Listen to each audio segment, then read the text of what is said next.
Welcome to the Avail podcast, where we dig deep and talk about the art of leadership. My name is Virgil Sierra, and today we're sitting down with Charla Turner. Charla, along with her husband Michael, is the co-founder of Turning Point Church in McDonough, Georgia, and the author of her newest book, Trustworthy. Today, we'll discuss her inspiration for this book, the powerful lessons within, and why trust is so important in a leader's life. So, let's get started.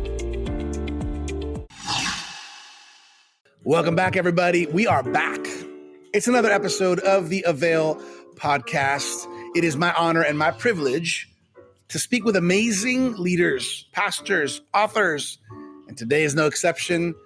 My name is Virgil Sierra. I'm the lead pastor of Vertical Church, Iglesia Vertical, here in South Florida, where we are one church, two languages. I'm your host here on the Avail Leadership Podcast, and I have the honor and privilege today of sitting down with none other than Pastor Charla Turner. Pastor Charla, how you doing? I am doing great. Thank you so much, Virgil. It's an honor to be with you today. Hey, I'm excited to get into this conversation.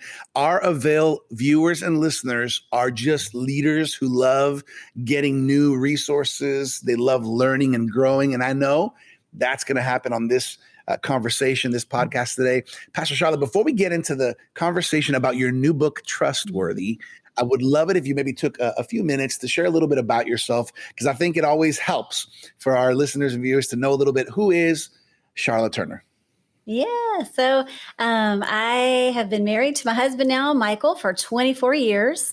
We have three amazing kids. Our oldest is 21, and then we have a 19-year-old and an 18-year-old girl. So two boys and a girl, baby girl. And I've been here on the south side of Atlanta. We live in McDonough, nice. Georgia, where we planted our church 19 years ago. Wow. So church planters, and just enjoying every second of it. Yes. Love it. You know, I love always hearing a little bit of the story, because you know, people might hear about, oh, this amazing church, or look, you know, these pastors doing great things, but it's not, this didn't happen yesterday. This didn't happen a couple of days ago. You know, this is 19 years since you planted the church, and you and Michael has been on the Avail podcast as well with his recent book, Flourish, which has been a blessing. I love this. Pastor Charla, I really think that today's topic, specifically, you know, your new book, is something that is so important for everybody, leaders included. And so let's talk about it. Let's talk about your new book. The title is Trustworthy: How to Deepen the Relationships You Need and Avoid the Ones You Don't. Share with us, why did you write this book, and kind of what's the heart and story behind it?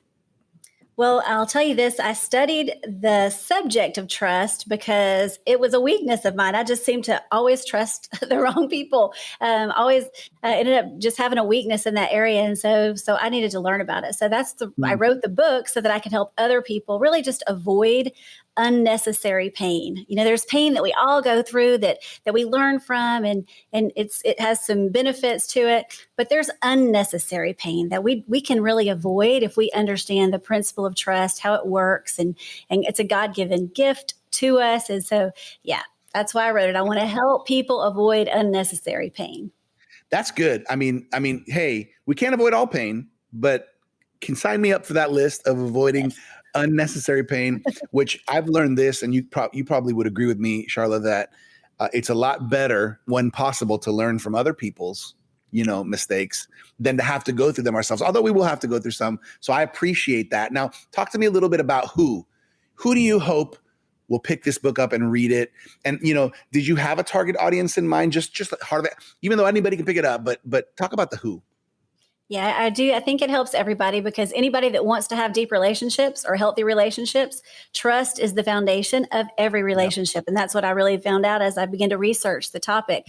So people in business relationships, people in romance and in marriage and family and church, like we have friendships, all these different relationships. But something that I really have been hearing a lot about over the past few years, especially, but over the 19 years of pastoring, hearing a lot of women in really toxic, terrible relationships. Yep. And it was heartbreaking to hear, because they're in these relationships that they feel like they're stuck in. And so I just really wanted to help them identify, what does a healthy relationship look like? What is it? What does an unhealthy relationship look like? What does toxic even look like? And how do you know who you can trust? Stop trusting everybody. And there are characteristics that you need to look for a healthy relationship. So yes. Yeah, I think you have a really particular perspective, especially, I know a little bit about your story because you shared with me as we were preparing for this podcast, but, not only as a woman, but 19 years of pastoring, as a leader and a pastor, as a friend, as a mother, as a as a wife, as a colleague. I think your perspective is great, and I think especially as I've been kind of hearing about this, taking a look at the book, this is awesome. I want to talk about let's talk about trust, okay? And before we talk about the reality that there are a lot of trust issues, why is this issue of trust paramount? Like, why is it that we need to pay attention to this? Well, as I said, it's the foundation for every relationship. It's more important than love. Even trust comes before everything else. It is the foundation. We're always when we're meeting new people, when we're looking at relationships, we're always sizing people up. Like, can I trust you? Like, I'm not sure how much I can share, how much I shouldn't share. And so it's the foundation of every relationship. And when trust goes wrong, it affects everybody. It affects everybody around us. It's not just our relationship that it affects. It affects everybody that's in relationship to us. And so if the foundations are faulty, like, what do you have to build on? So it's so essential. Right. We can't, what we're building on will determine how long that lasts and how strong it is. So trust is important because it's the foundation for our relationships. So here's the question. I don't think anybody would disagree with that. I think anybody who's able to think and reason can say, yeah, I think I agree with that.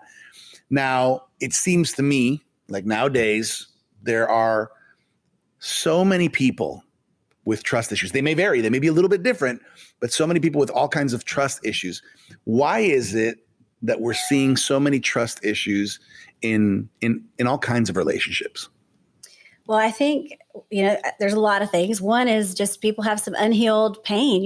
There's a lot of unhealed trauma out there. Right. And so we've been betrayed, we've been lied to. So we've had these past experiences that we try to, we see what's happened to us in the past and we project that on the new relationships into the future. So that's one thing. But I think that we're all this right now more than ever before. I think we're into so much image. Everybody's so image conscious, right?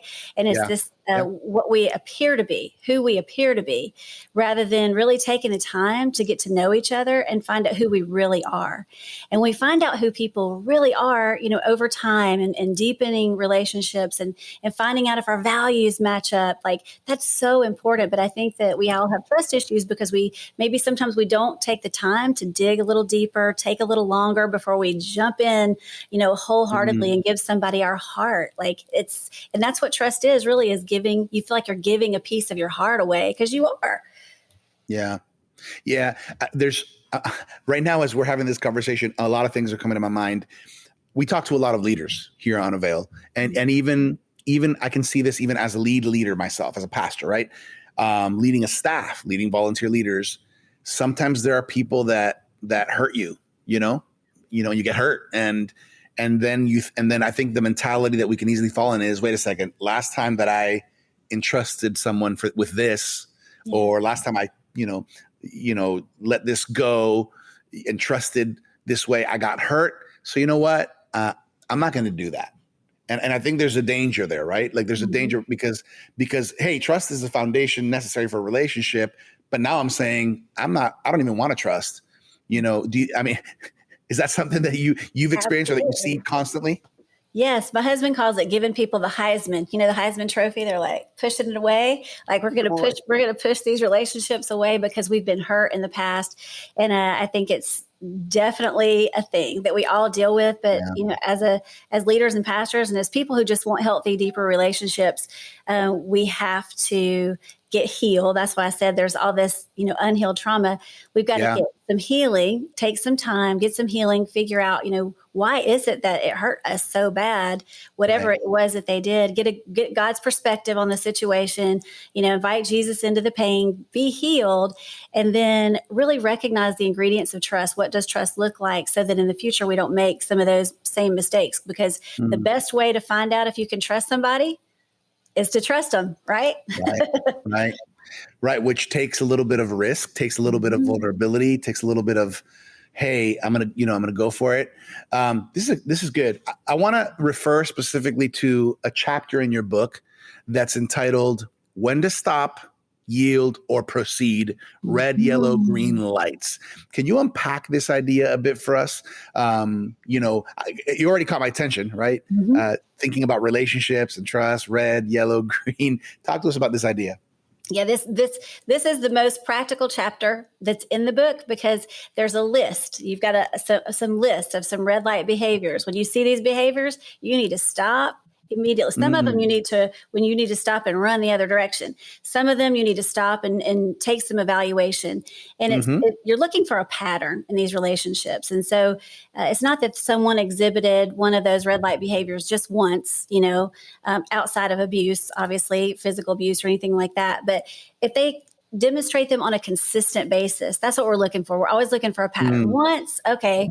Two, a little bit more grace. Three, okay, there's a pattern here. We need to really pay Yeah. attention. And some people have never seen what a healthy relationship looks like. And that's why I really wanted to write this practical chapter, because they honestly have never seen a healthy relationship. So when you talk about, in the book, I talk about having expectations, defining values, figuring out what it is that you want in a relationship. They don't know, because they don't know. They've been so used to toxic and they've only ever seen unhealthy. It's hard to have a vision and make it plain. Like the Bible says, write the vision, Yeah. make it plain, because they've never seen a healthy relationship. And so in the red light chapter, I not only show what to avoid, the yellow lights, it's like, okay, maybe one or two of these were from the red light section, but then the green lights, this is what a healthy relationship looks like. A healthy relationship looks like support. It looks like love. It feels like love. You're not always second guessing yourself. You feel valued. You feel Hmm. challenged. You feel appreciated. You don't feel judged. You know your worth. You're growing. Like, those are the things that I want to help people see. This is what healthy looks like, and it's possible for you. Yeah. As in your experience, first of all, I think this is cool. I think it's practical because it's a way to start kind of putting a definition to what I'm experiencing or what I'm seeing from your experience, in pastoring all these years and leading and in life. How do you help? So there's two sides to this question, and we, this just came to my mind right now. One, how do you help people who obviously have trust issues themselves? Mhm. How can we help them? Not to mention, how do we help ourselves, right? How do we break through those? But from your experience, how do you help someone who and they might even say it up front, I got trust issues, or you as a leader might help say, hey, do you realize that there's been certain patterns and there's Yeah. trust issues? And the person says, hey, I do see it. I need help. How do you help someone?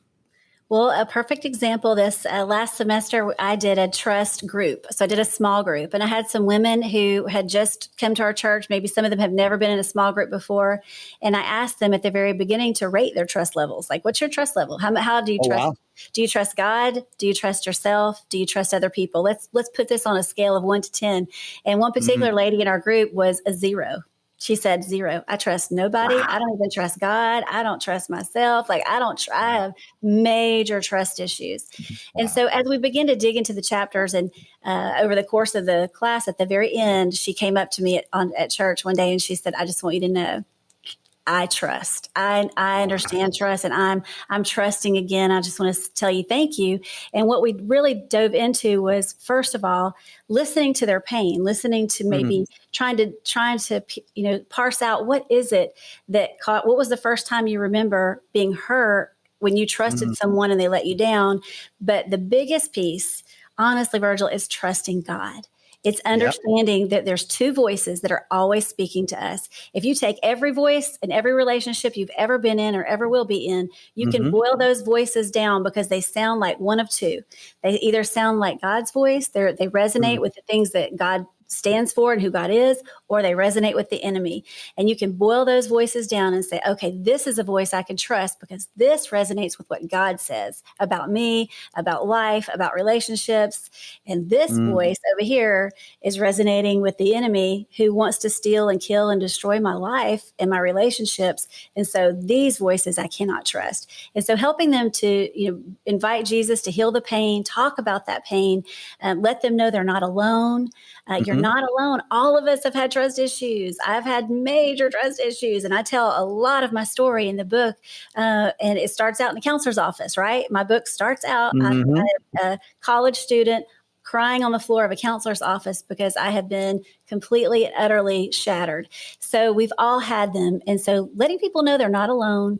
And because sometimes we feel foolish, right? Like, am I just foolish person because I trust so easily and why I trusted this person? But just really letting them know they're not alone, invite Jesus into the pain, heal it, and then understand how to discern the voices that we're listening to.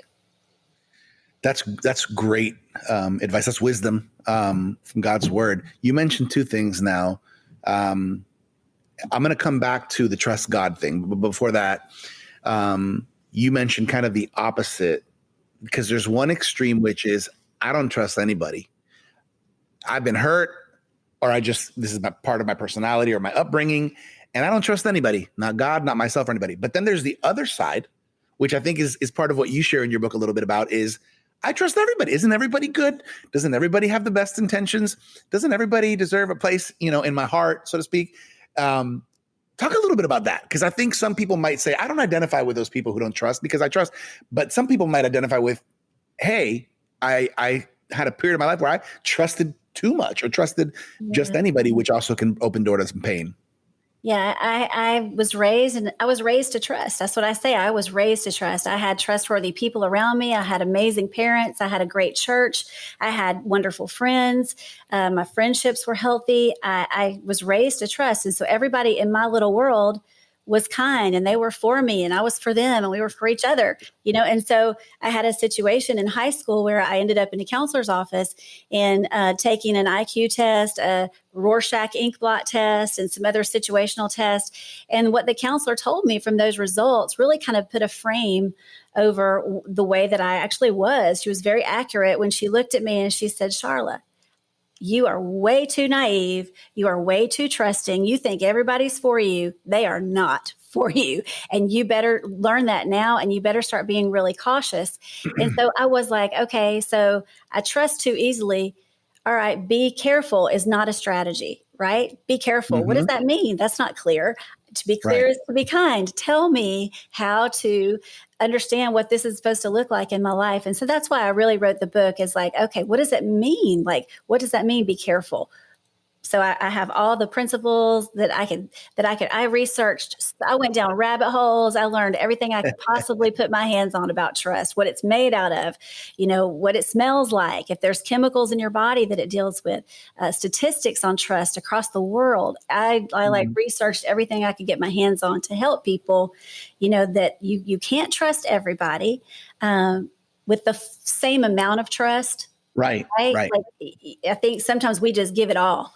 And it's like, okay, you can give them a little, but you don't give everybody all of your heart. Christian leaders around the world are taking advantage of their free annual subscription to the Avail Journal. After all, each one of us should be taking the next step in our leadership journey. When you sign up for a free annual subscription to the Avail Journal, you'll enjoy interviews, articles, resources, and much more. For more information and to get subscribed today, visit availjournal.com. Yeah, part of it, I think, obviously, is life experience, right? Life experience, you grow. But I think something like this, getting wisdom, which is why I appreciate this book, Trustworthy. I honestly, I don't remember reading recently or in recent years specifically on trust. And I think this is a good resource. And I'm so happy we're having this conversation here on Avail. Let me touch on the God, trusting God. I think most people would probably say, yeah, I trust God. How do you know? How does someone know? Because it's one thing to say I trust God, but how do you know? How is it evident? I don't know if maybe there's if you touch on this on some other, but how do I know I'm trusting God? What are some signs? So, well, the scripture that I really base everything on is trust the Lord with all your heart. Lean not on your own understanding. So, am I leaning on my own understanding in these situations or in these relationships, or am I leaning on the wisdom of God in these relationships? And trust is action, right? There's an action to trust. It's not saying that I trust. I can say that I trust the chair that I'm sitting in, but if I don't ever sit in it, I probably don't trust it. And so there's tests almost. It's like it's an action. So trust is an action. So if I'm not putting when I'm putting my trust in God, I'm listening to his word. I'm doing what he said. I'm obeying what he said. I'm listening to his voice, and I'm saying, okay, maybe I'm in a toxic relationship, right? Because there's people that are in toxic relationships, whatever that might look like, business relationships, romance relationships, friendships. They're in this toxic relationship. How do I trust God? What if God says to you in your time with him, you're praying, you're listening, you're saying, God, I don't have peace about this relationship. What shall I do? And he says, let it go. So trusting God looks like letting go. And that's really tough in business. Like I listen to, I've talked to several business people and they're like, well, that's going to affect my bottom line if I let this person go. Right. Wow. I don't want to let this person go. But so trust looks like obeying God and trusting that he's got you. He's got you. He had a promise before you ever had a problem. He's before you. He's behind you. He's beside you. He's got you. So you just trust. Come on, Pastor Charlotte. Come on, Pastor Charlotte. Preach it. I think that connection, you just said it, the obey. I think, when I think about my life and I think about moments and decisions, if I trust God, I'm going to obey, even if I'm not sure. And there's something there, right? There's a connection there between obedience and trust. I love this. Okay. This is Avail. This is Avail podcast. This is leadership. Our leaders are leaning in right now. I want to make a little bit of a connection of why trust is so important for leaders. Obviously it's important for everybody, and it's important it's a foundation of relationships. From your perspective, Charla, why do you think trust is something that we really need to pay attention as leaders, as pastors? Why is this important? Well, as leaders and as pastors, we're leaders, right? People are following us. And so if you're a leader, someone's following in your footsteps, you're modeling behaviors, and you want to have healthy relationships, and you want to teach others how to have healthy relationships. And you can't have that unless you have trust. You've got to help people to understand what trust looks like, and you have to build trust, right? If someone can't follow me, if I'm not trustworthy. So I have to understand the ingredients of trust and what it looks like so that people can trust me. And so in the book, I have a whole chapter based on what is it? What are all the components of trust? How can I be more trustworthy? It's not just me looking for trustworthy relationships, because I'm going to attract what I am. So as a leader, I don't attract what I want. I attract who I am. And so if I'm not trustworthy, then I'm going to attract more people that are not trustworthy into my life. Okay. So here's a question, right? So most leaders, speaking of pastors, even marketplace, most leaders that are leading an organization, I think in most cases, we want to grow, right? We don't want to, we're not happy staying where we are or going backwards. We want growth. Here's a question. Can you grow? Can you grow an organization? Can you grow a church? Can you grow a staff team without a healthy trust factor? I think that cancer grows. So there's things that can grow that are unhealthy, and they can grow in an unhealthy way. And you can see, if you look at different organizations and businesses over the course of time, businesses even that have failed, you look back and you can see what grew was not trust, right? That it might grow for a minute. We'll say that it's a temporary growth. It may catapult and grow as high as the sky, but if that trust foundation is not there, it is going to come crashing down. So it can grow. It's just not sustainable, healthy growth that's going to last and have lasting impact. That's the word, I think, healthy, because it can grow, but that doesn't mean that it's growing healthy. Yeah. How do we grow healthy? Trust has got to be in the mix as Got leaders. This is good. One of your chapters in your book, Trustworthy, is entitled Trust Principles. Can you share a few of those trust principles that might be helpful for some of our Avail leaders and pastors leaning in? Yes, I think one of my favorite principles, because I felt like it was a light bulb for me when I discovered this, as I looked into trust and did some studying, I think this principle is one of the most important. And that is that when you're in a situation where you need a relationship, you're desperate for this relationship to work, that is when you are the most vulnerable to deception. Mm-hmm. That is when you're the most vulnerable in the situation. So let's say you are a leader and you are hiring, right? You're hiring an employee. You have a desperate need for this particular position. Like, oh my goodness, I need this youth pastor, or I have got to have this secretary, or I need this executive assistant. And you need it, and you need it fast because you're drowning in the work, or people on your staff are having to absorb the work. And so you overlook all the red flags because you need the relationship. You're most vulnerable to deception because you need it, and you need it fast, whether that's a romantic relationship. You're desperate. You want to be married, or you want to have this. And so this person presents in a certain way. And when they do, you overlook the red flags because you want it to work so badly. And so that's one of my favorite trust principles. It was like a red light. Okay, if I really need it, I better be extra careful in this situation and bring more people into this decision because I need it really bad, and I need other voices to help me discern that and bring in counsel. And then just because you trust someone doesn't mean everyone should trust that person, because there's different relationship dynamics. That's another principle, right? So I think, you're going to love this person. You should hire them. They're my bestie. Like, you should hire this person because they're my best friend and they're so great. But then you trust me that I've referred this person to you, and you hire them, and they're a horrible employee. They're a great friend, but maybe they're a terrible employee. So it's just because I trust them doesn't mean you should. And just because someone else trusts them doesn't mean you should. That's one of the other principles in the book. That's good.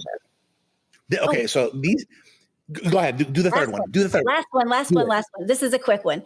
Past behavior is an indicator of future behavior, but it's not set in stone. It's like set in jello, right? Because people change. People always change. So you have to give people both grace for the future change. If they have had a poor track record of trustworthiness, then you need to give them some grace for the future. So just because they were untrustworthy in the past doesn't mean they can't be in the future. And the opposite is true as well. So. Ooh, fire. Drop the mic, Pastor Charla. Okay. These three are really, really good principles and really important. The first one really resonates because when you're desperate for a needing to fill a position, especially, man, I can think of pastors desperately needing a worship person, or a children's person, or a student, and you have that desire, have that want. And what you're saying is, hey, when you're most in need, desperately in need, is when you can be most vulnerable to deception, or to lower down some standards, or ignore some red flags. Leaders, pay attention to that. I love the second one. Just because you trust someone doesn't necessarily mean I need to or should, because relational dynamics are different. Just because it's your best friend may not mean they're the best candidate to be an employee in this organization. Wow. And then past behavior is an indicator, but it's not set in stone, which is very true. God's grace, right? God makes all things new. And so we can pay attention to some things from the past, but we don't need to label or categorize a person just because of that, because people do change, and God's grace. Yeah. God, man, I love this. This is great. These are great principles, just not only leading, but like organizationally. This is wisdom. The book is trustworthy, everybody. We're going to talk about where to get that in a few moments. All right. Kind of coming down to the final stretch here, Charla.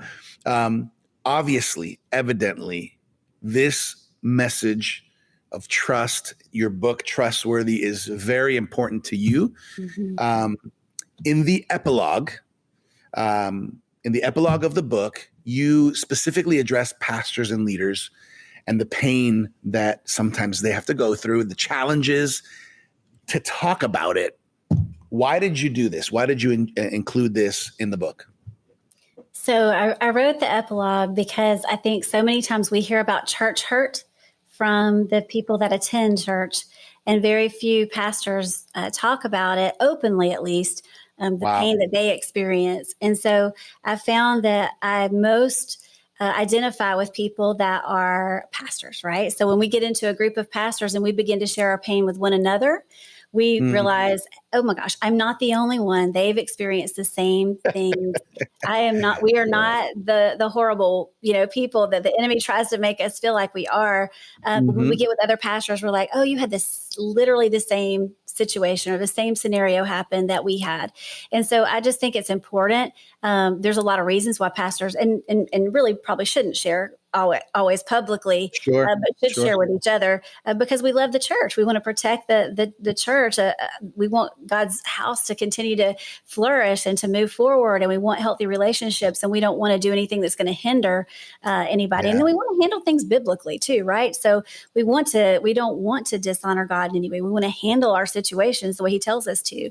But I just wanted pastors and leaders to just understand that you're not alone. I mean, in the past 2 years, there's been so much transition and pain and hurt. And I just want I want everyone to know you're not alone. We've all been there, but God is so faithful. He's so faithful. Yeah, Whatever he we've is. lost, he brings back better than there was before. And we just got to give him some space and some time to help us to heal and to trust again and to believe again that with God, all things are possible. All things are possible. If you're a leader or a pastor, person of influence, and you've been down, you've been hurt, you've been in pain, we're here to tell you today, there is hope. There is hope in Jesus. There is hope in God's word.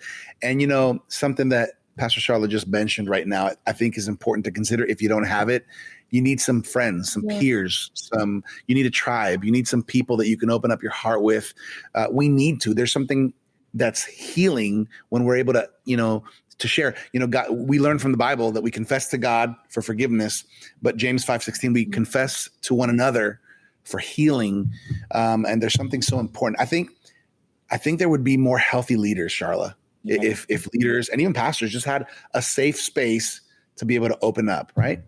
Yes. So it's so essential. And I'm so grateful that God has led us to we have such great friends surrounding us, and it means everything. So I would definitely encourage you to get around a group of people who, and it's not just even just churches, but leaders, business leaders. Yeah. Like if you're you're a car dealership and you have another friend that's in the car dealership, your struggles are going to be similar. And so it's so healthy just to talk about that, have those networks. And there's so many great, healthy networks out there to choose from, but definitely Avail's got some great leaders. Yes. Avail, and I think you can learn so much, even from listening to other leaders. Maybe you don't have someone at the moment that you can talk to, but when I pick up some of like the Avail magazines or some of the books, I almost feel like you feel like you're sitting with that person, hearing their pain, and you can resonate with it there and then process that before the Lord. Yeah. Even this podcast, I think, is something that's helped. God is going to use for that reason. This is awesome. Charla, how can people connect with you, whether it's social media, website, and then also the book, where can they find Trustworthy? Yes. Facebook, Instagram. I'm Charla Turner, the number 4, good, Charla Turner for good. And you can get the book through Avail, but also it'll be available with Amazon. And so find it in all the places. Awesome. Hey, everybody, you want to lean in to this book. The book is Trustworthy: How to Deepen the Relationships You Need and Avoid the Ones You Don't. Now, the cool thing about today's podcast is that we're getting it. This book, Trustworthy, is out and available a little bit in the future, depending on when you hear this podcast. We're going to be doing a live online event with Avail, where Pastor Charla is going to be with us, as well as a few other authors, to talk about the new books that have come out. So hopefully you guys will connect later on in 2022. Charla, this has been awesome. You mentioned a little while ago the Avail Journal. The Avail Journal, everybody. This is, for me, top Christian leadership magazine of the moment. We have multiculturally diverse contributors. Have you ever held one, Charla? Have you ever looked through one and touched one? Yeah. I know Pastor Michael has too. Oh yeah, he's on the cover, so I have that one where I can see it at all times. Yeah. Hey, leaders, if you haven't done so yet, you can claim a free annual subscription. We're going to pay for it for you for free for 1 year. 1 year free annual subscription. Just go to availjournal.com, availjournal.com. You'll get one of these. They come out quarterly. Just awesome. You're going to be able to read great articles on leadership, on organizational leadership, personal leadership. It's going to add value to your life. Charla, I'd love for you to just leave one last nugget of wisdom on everybody's heart today. Okay. I think I would just say this, I've experienced a lot of pain in my life, and that is where this book was birthed from. It was a lot of pain that I experienced. I've had, when you read the book, you'll find out broken engagement, broken relationship that ended in an abortion. There is multiple situations that just absolutely broke my heart, and stories I've heard from other people. And so I just want you to know that if you're in pain today, or whether you're in the high place, like you're on top of the mountain or you're in the valley, that you can put your trust in God. When you don't think that there's any way out of the situation, when you can only see the outcome looking one way or the other, know that there are multiple outcomes. God is so vast and he is so trustworthy. I thought that my life was over. I was ready to end my life at one point because of the pain. But God is so incredibly faithful. If you will put your trust in him, I know it's hard because you can't see, you can't always see what's in front of you. But if you can trust God, if you just put your trust in him, depend on him, put him first in everything that you do, you will be amazed. He will blow you away with his goodness and his grace and his kindness. So place your trust in him. Get to know his voice above every other voice. If you have to tune every voice out, listen to him and trust him. He'll heal you. He'll set you free. He'll put you on that path of healthy, deep, wonderful relationships. Woo! That is a good word. Leaders, be encouraged, be blessed. Pastor Charla Turner has just blessed you and encouraged you right now. Charla, this has been an awesome time here on the Avail podcast. Let me just say on behalf of Dr. Sam Chand, Martijn Van Tilburg, our whole Avail team, we're thankful for your life. We honor you for your leadership, for your obedience to the Lord. And we're so excited about your new book, Trustworthy. Thanks for being here. Thank you. Thank you so much. I'm so grateful, so honored to be here again. Never thought in a million years I would be able to even do anything like this. So thankful for the Avail team. Thank you so much. Yes, we're proud of you. We can't wait to see what the Lord does with this book, Trustworthy. Hey, everybody. Thank you for connecting with us once again here on the Avail podcast. It is always an honor and a privilege for me to be here with all of you. We do this every week. There's a new episode, and we're thankful for pastors and leaders and authors like Charla Turner. We hope you've been leaning in, learning, being encouraged, taking down some notes. On behalf of the whole Avail team, my name is Virgil Sierra, lead pastor of Vertical Church, Iglesia Vertical, your host on these Avail podcasts. We love you, and we'll catch you next time right here on Avail. Thank you for joining us for this episode of the Avail podcast with our guest, Charla Turner. You can connect with Charla by going to turningpointchurch.tv or look her up on social media. For more leadership resources, check us out at theartofleadership.com. And make sure to claim your free annual subscription of the Avail Journal at availjournal.com. If you'd like to connect to our growing leadership community on Facebook, visit availleadershipconnect.com. As always, I'm your Avail Media host, Virgil Sierra. Muchas gracias. Thank you for connecting with us to learn the art of leadership here at the Avail Podcast.